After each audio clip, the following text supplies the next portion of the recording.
What's going on, everybody? Just starting off the video here fresh with a bit of Calfight Queen. In the chat here, it says that I have 49 KC, so I've been working on this for a little while, and I'm trying to get up to that 50 KC combat achievement requirement, so then I would have all 5 out of 5 combat achievements. So, we'll go over what those actually are in just a little bit, but first I just wanted to showcase real quick the method that I'm using here. So obviously I have, the Dragon Warhammer. I'm going to go in, I'm going to double spec. If both specs miss, I actually just tele out. And then obviously, with range pods, super combats, anti-venom for the long anti-poison effect.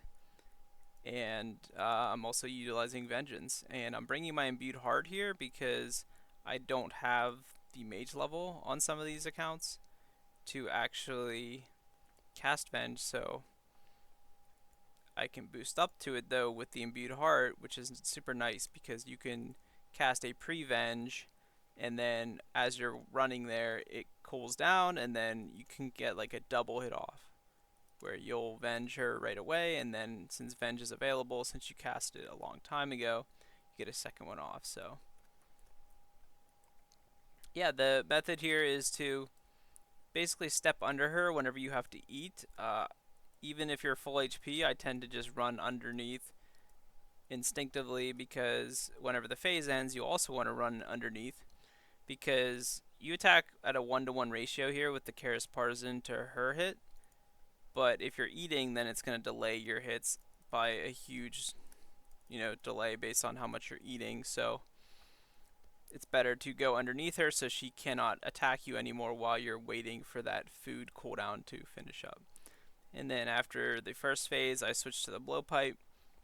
You'll notice I actually did a one little smack there. So if you start 2 tiles under her to start her second phase, you can actually get off a melee hit for free, which is basically just going to proc a flinch. That's the whole, people utilize flinching methods for this boss quite often. And so I just realized that was one of the ways that I could get a free Karis hit off. Hey, and there it is, the veteran combat achievement. That is 50 KC. Let's go into these combat achievements real quick and show you what exactly is going on here. Real quick, I can just make this, whoops, let's just leave that then for now. Let's move to order this, move this up, there we go. This one I'm going to order it move down, there we go. So yeah, let's search my combat achievements here real quick. Bosses, Calfight Queen, so there it is, the 5 out of 5, all tasks completed. So the Adept and the Veteran are literally just kill count, so 25 and 50. Once you get 50, you have both of those. There's this one here is the kill the Calfight Queen while her defense was last lowered by you. Basically, it just says lower her defense, which is a standard method to killing her with the Dragon Warhammer, but I guess you could also do it with any other defense lowering weapon. She is weak to crush though, so the Dragon Warhammer is most preferred. And then insect deflection here, kill her using Venge as the final blow. So pretty much I would just get her super low to like 10 HP, and then I would just Venge myself and hope that she hits me for like a 30, and if she does, then grants me that combat achievement. And then the last one is actually to only use a Varric's Flail. So as you can see here, I actually do have full Varric's. I should have used that, but I was just flail smacking on task. Actually, now that I'm thinking about it, using the full set of Varric's isn't that much better than, for example, the Slayer Helmet, because the Slayer Helmet bonus is going to give you like 16% damage on task there. So yeah, I just did the last one of those combat achievements is to attack her only using the Varric's Flail as a weapon. So you could either use the full set, or you could just have the flail and your Slayer Helmet bonus and all your other gear like torso, Barrow's gloves, amulet, torture. Just basically have to flail her out. And I think the best way to do that is trying to just set up a flinch method to where you have other little cow fights surrounding her. So you just hit her and step under and just flinch her repeatedly. Because the Varix Flail is a very, very bad weapon.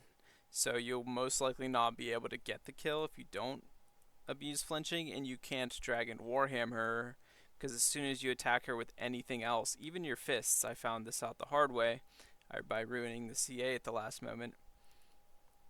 So you pretty much just have to flinch and run under her constantly, and yeah, so you can't Warhammer, otherwise it'll fail the combat achievement because that counts as using another weapon, even though it's just to lower defense. You do anything else but attack with the flail, and you pretty much lose that CA. But you can, I believe you can use Venge and Thralls. I don't think those count, as well as recoil damage.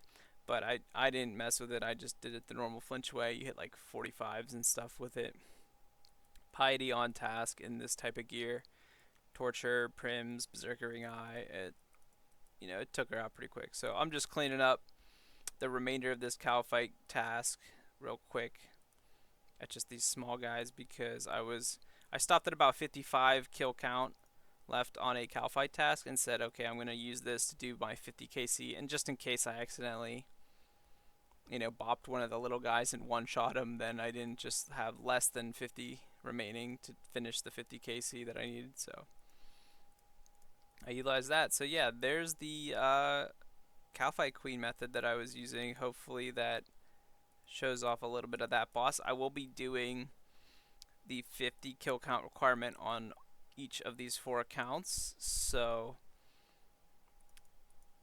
it'll be nice for the combat achievement points that it gives, because I'm trying to get to hard tier, and this is a very doable one. So I'm just gonna go complete the 5 out of 5 on each of the 4 accounts. Now I did snipe a Cowfight Queen head, and that is used for the diary, but I do not have the other requirements for the diary, which is like really high thieving. So you need 91 thieving and some other stats. I probably have the other stats, but I don't have the 91 thieving, and you can't boost it, so I can't even boost it with like a stew at 86. That's just straight up, you need 91 thieving, otherwise it won't let you enter the room in Pyramid Plunder that is the diary. Apparently it's not a boostable room. So yeah, anyway, gonna pick back up here after I find some stuff to do and talk about what we're going to discuss in the remainder of this video. Moving right along, so let's go right into talking about some of the primary focuses here for the upcoming near future. So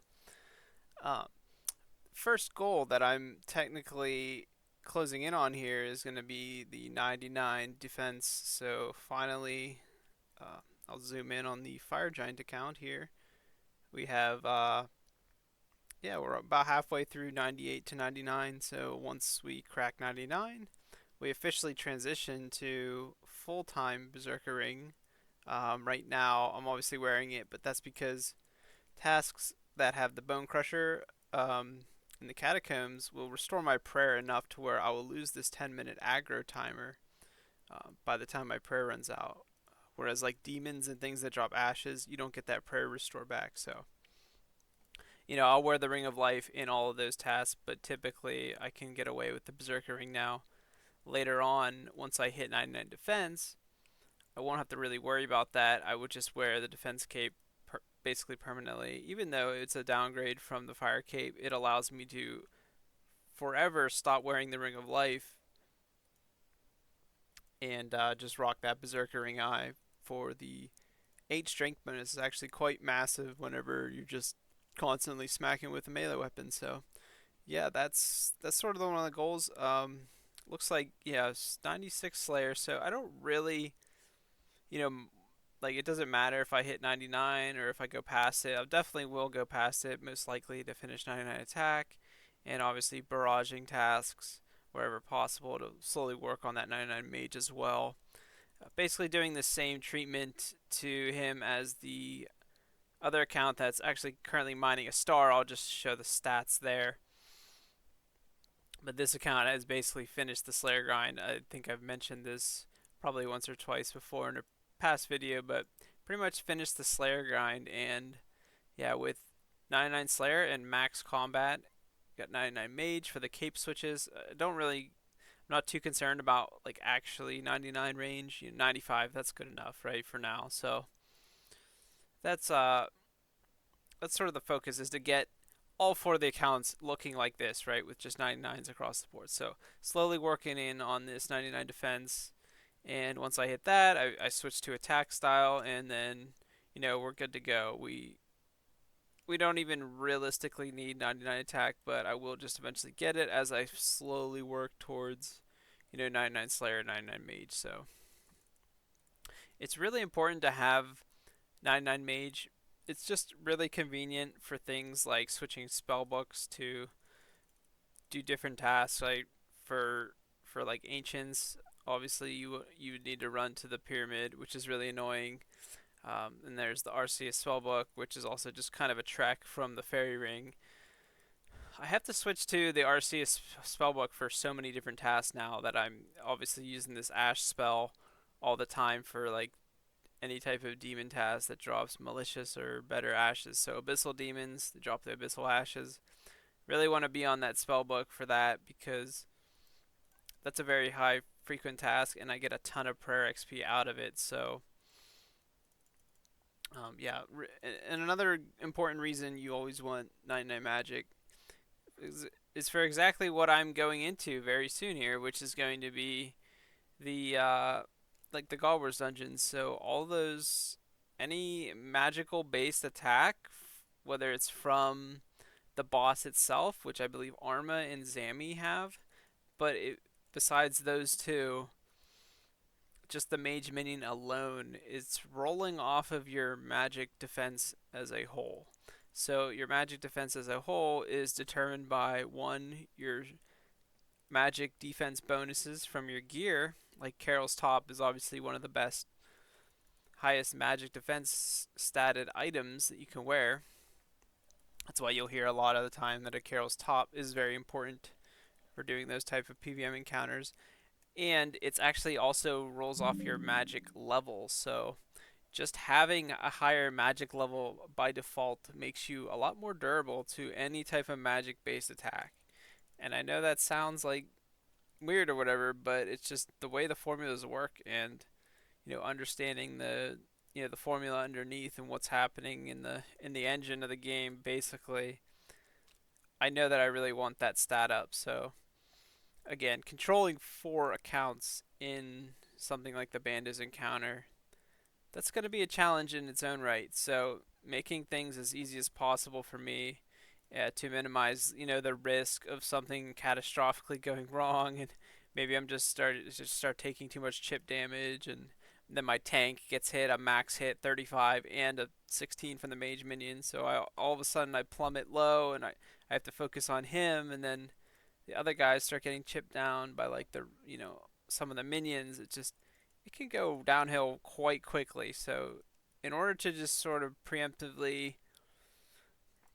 keep a bunch of this from happening, then that it's just one of the important stats I'm going to be working on. So alongside this, though, I'm obviously just slaying on a couple of the guys. Right now, I'm buying death runes because I really just want to stack up a ton, because right now I have a Necril task and I was low on deaths, so I just figured, well, I'll buy some death runes while I'm recording and knock that out of the way.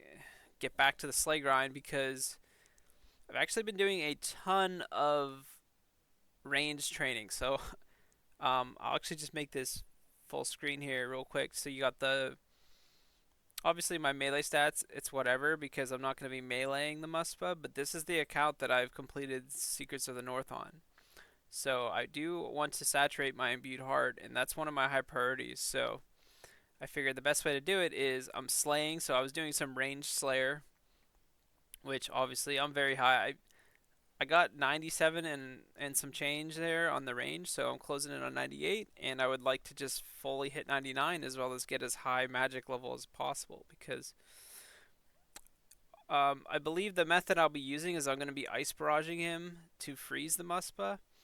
So not only that, but I also just need to have higher mage level for things like the trident, just hit harder. So all that jazz. So pretty much, yeah, I would want 94 as a base, but even if I don't get 94, just like 92 is probably fine because I'll be using the imbued heart to boost. So I'll constantly be like 90, 7 or something higher even.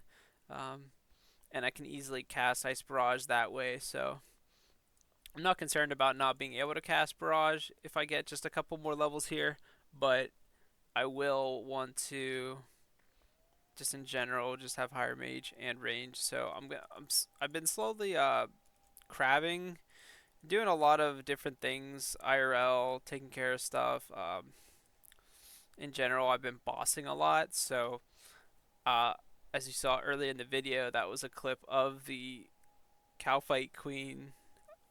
And yeah, so like when I do stuff like that, I also recently just did 150 Serb on that account because that's required for the maximum amount of a combat achievement kill count tasks. So I got all of the Serb kill count tasks done as well as just the other ones. So all the Serb combat achievements are completed on the one account, and I'm kind of keeping track of these myself. I have it written down in like a notepad which account completed which CAs, and that's sort of the passive goal alongside training combats and doing Slayer is I'm going to slowly knock out getting enough points unlocked for combat achievements to unlock the hard tier, which will reduce my God Wars KC. And maybe I've mentioned this one a time or two before, but it when you're a hardcore Iron Man, there's four God Wars bosses, right? Two of them you just kill goblins and imps for the kill count. That's Bandas and Zami. So even if you're a normal Iron Man or a main account, you're not gonna go get ecumenical keys for those two because it's just way too simple. Like you just bop them one shot. They have like 10 HP, and you get kill count that way. It's faster than just doing ecumenical keys. But for the other two, Armadil and Sarah, you would have to kill basically like these Cerdamin spiritual creatures, which have over 100 health, right? Obviously, they're in combat most of the time, so typically you don't need to tank them, but that doesn't mean you still don't have to trudge through like a bunch of the health pool that they have as a baseline. The monsters there, even though they're in combat, don't really hit that hard or consistent. So, and then there's Armadil. So Armadil, there's a couple factors at play here. One, you need to get 40 kill count off of obviously Armadillian minions. So the best way to do that, the first problem you run into is you're on an Aviancy task for Armadil. So if you just kill Aviancies, which is the easiest thing to do, you're going to be chewing away at 40 of your Armadil task kill, like the amount on the Slayer task remaining.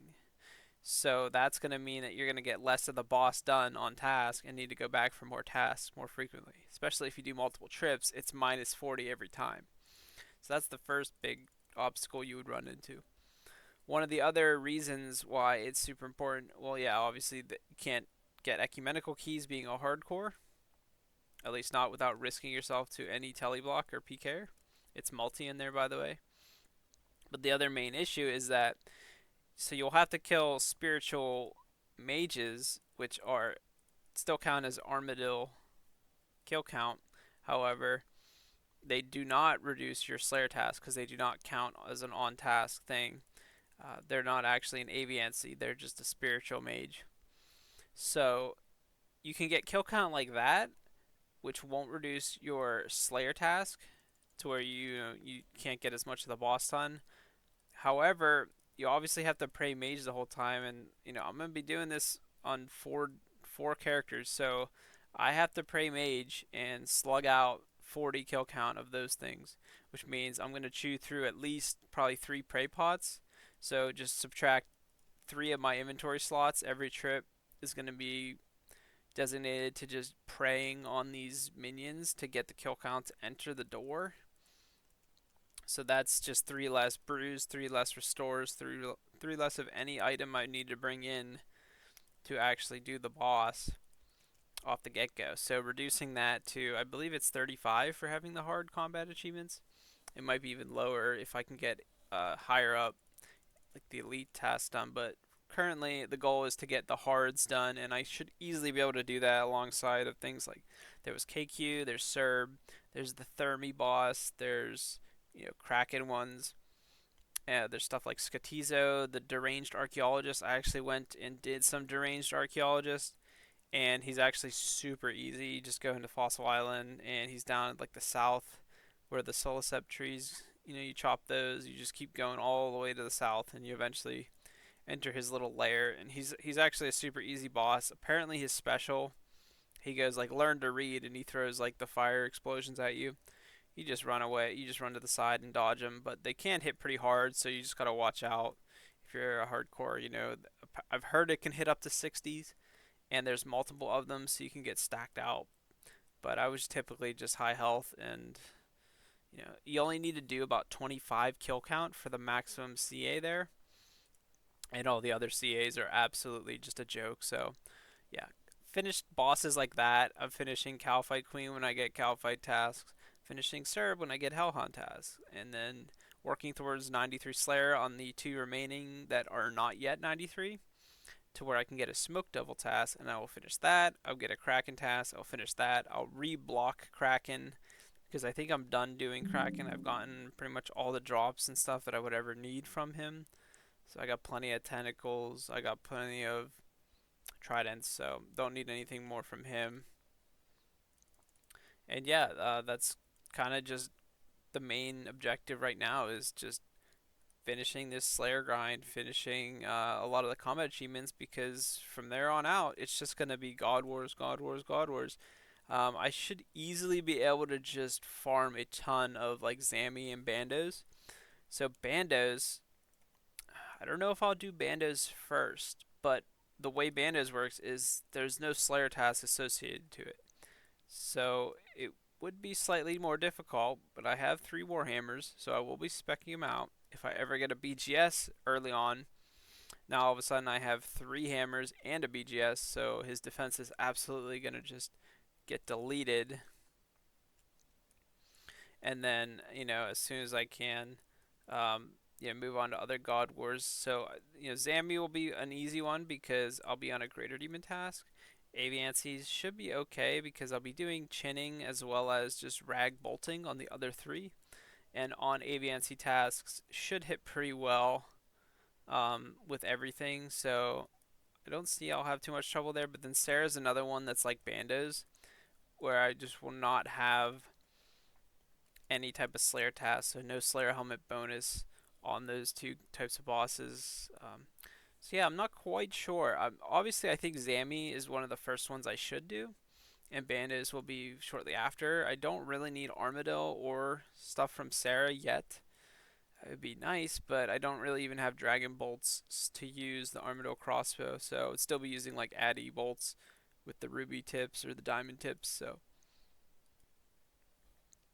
personally, I think yeah, Zami should be first in line, and then once I get enough spears from him, I don't really need the God Sword.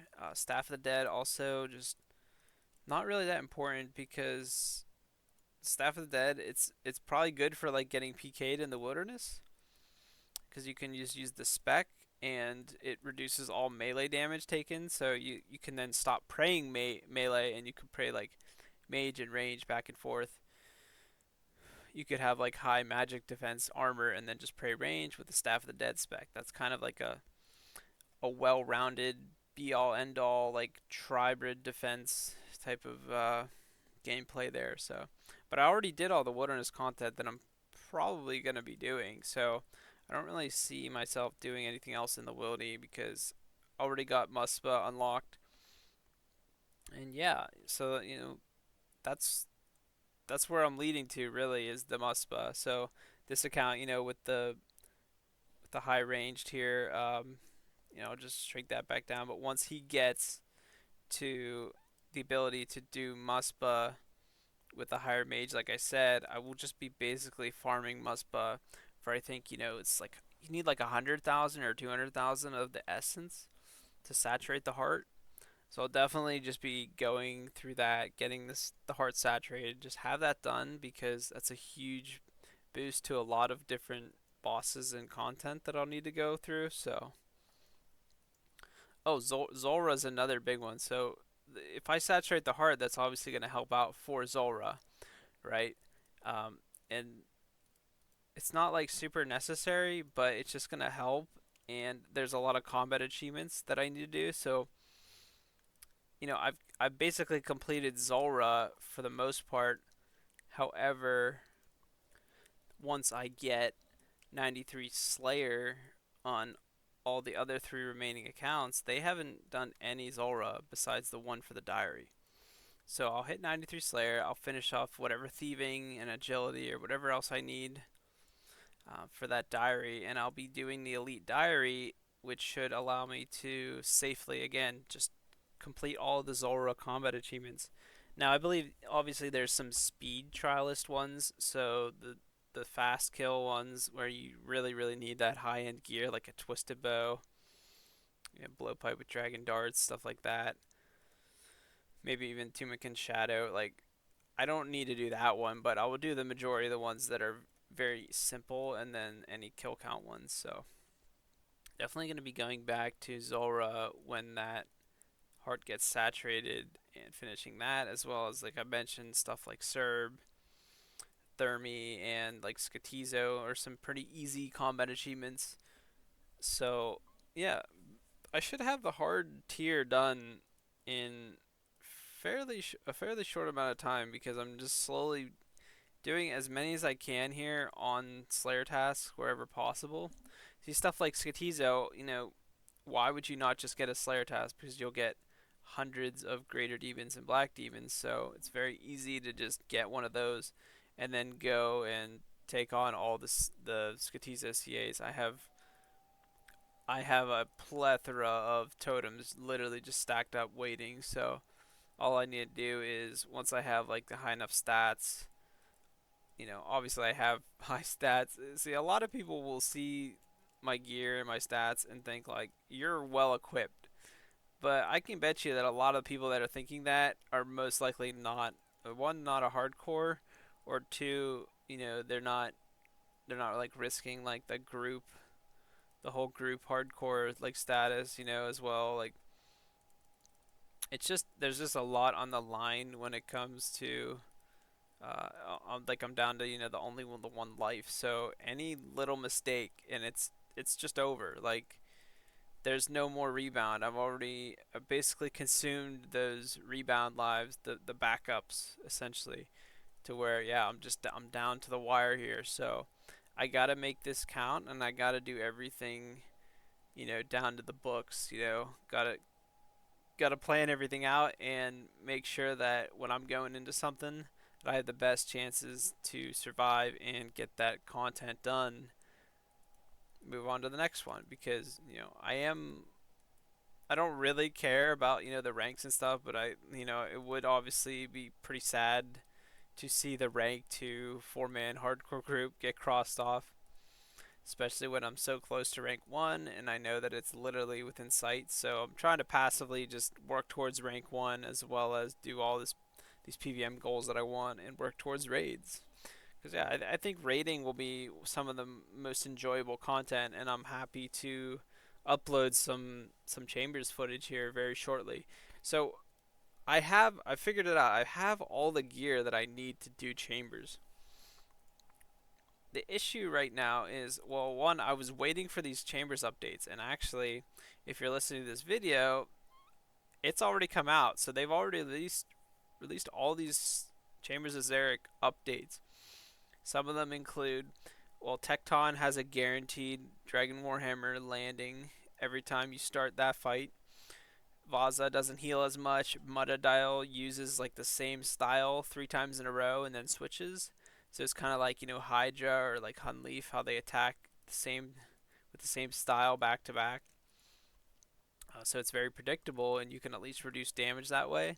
I am still fearful of the Muda Stomp, the big Muda Dial Stomp, but we'll just have to avoid that. Stay brewed up. And yeah, there's some ohm changes. So some of the ohm changes that were made were that the portal effect when you're in a solo, where it spawns a portal randomly across the room, it has a minimum range now of 10 tiles, but that's still fairly large. I'm kind of expecting them to further reduce that because I've already heard people in streams and whatnot talking about like 10 tiles is still really far away. Like that doesn't really solve it. So I would like them to reduce that to like 8 or 7.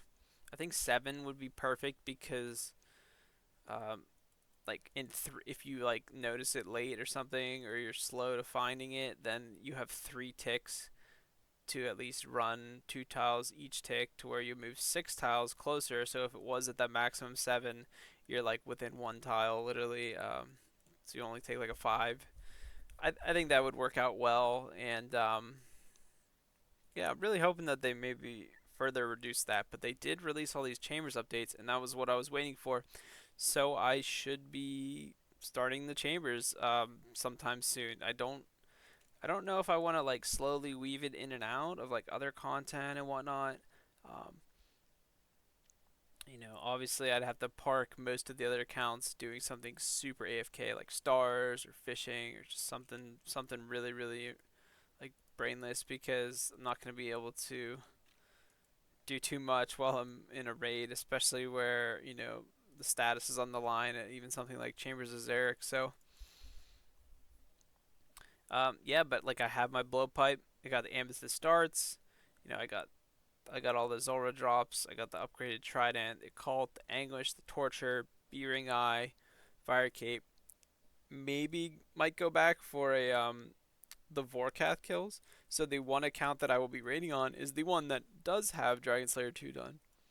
And it might be in my best interest to do 50 Vorkath. So I'm thinking about just slugging that out, even though he can one-shot you. I'm probably gonna have to do like a really really low timing crystal and just stay anglered and just really really hope.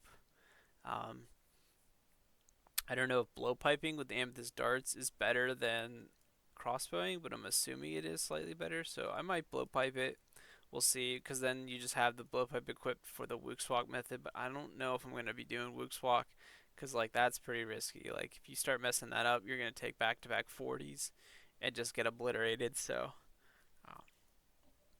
in the meantime, I'm constantly doing farm runs and all that stuff. So I have a ton of herblore banked, and right now I am, let's see, um,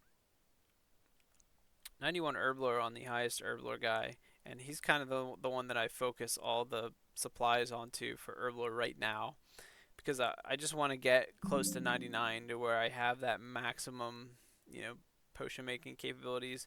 There's stuff like super extended anti-fires, and there's stuff like the anti-venom pluses, divine super combats. These are some of the things that I don't yet have access to, so obviously I want to prioritize getting those, have access to them, and then I will start sharing a lot more of the herblore supplies and whatnot as I just slowly increase total level across the board. Working towards that rank 1. Got to basically max all 4 counts. I wouldn't quite need to, because I believe the rank 1 has a couple accounts that are like 50 total level shy, but in general, like they're like less than 100 total level shy of all 4 being maxed. So if I get close, basically like 95 plus RC, stuff like prayer, herblore, construction will probably be the couple that sit at like 95 ish, and then obviously max all the other pretty chill skills like wood cutting, mining through stars, and fishing and cooking. Fletching is pretty fast. So most of the stuff should be pretty quick. And yeah, I plan on easily just snagging the rank 1 there. And then at that point, if I get crossed off because I tank the last life or something, then so be it. That's how it ends. But at least I'll have known that I got the rank 1. So yeah, being definitely very cautious, and yeah, we'll see. We'll see. Like, am I gonna enter chambers? Obviously, I want to, but I'm doing a ton of stuff IRL. There's the holiday season rolling around. I literally just got off of a Saturday shift because I'm doing some overtime. So like, I got all this stuff going on to where I can't exactly just come home and game and sesh every single day. Like, just a lot of other responsibilities and obligations to attend to. So, but yeah, I think Chambers is one of the more exciting things I'll be coming up to in the near future here. As for TOA, so the Teams of a Masket, I really need just a better stab weapon. That's what's holding me back. Otherwise, I would easily be starting to work on that to get like the Divine Rune Pouch and such. The problem is I will need to go do Zami for the spear, and I'm really like holding off on the God Wars until most of these accounts get pretty high in the melee stats, basically maxed all. So, I figure, well, if I'm gonna make this one life count, I better go into everything fully prepared. So, yeah, definitely not gonna be rushing into anything because as soon as I do that, then I get complacent and, there it goes. There's the life down the drain. So, not gonna be doing that, not gonna be getting complacent. So, yeah, just have to wait as time sees here and, you know, definitely very excited to showcase like some of the first raids I do. Obviously, most people won't be able to see all of it, but I'm gonna definitely. I plan on making a video with a walkthrough of like the raid, so maybe I'll explain a lot of like how to take on each room and things like that. I think a lot of people watching would be interested in at least seeing that type of content, as well as just the fact that I'm a hardcore group, so it's Chambers is a unsafe death as well. So there's that whole risk factor on the line of like I have to do this on a one life account, so and solo, so and an Iron Man. There's just so many little variables you have to keep into consideration there. So yeah, kind of gonna wrap up the video here. I do appreciate everyone for tuning in and listening all the way through. If you did, make sure you drop a comment and a subscribe on the YouTube, and look forward to seeing more future updates and videos as we slowly start entering chambers. We work on Muspa, maybe some Vorkath, other boss combat achievements, and then in general, we're really just prepping Slayer for the God Wars entrance. So, yeah, thanks everyone for tuning in again, and I will catch you on the next one.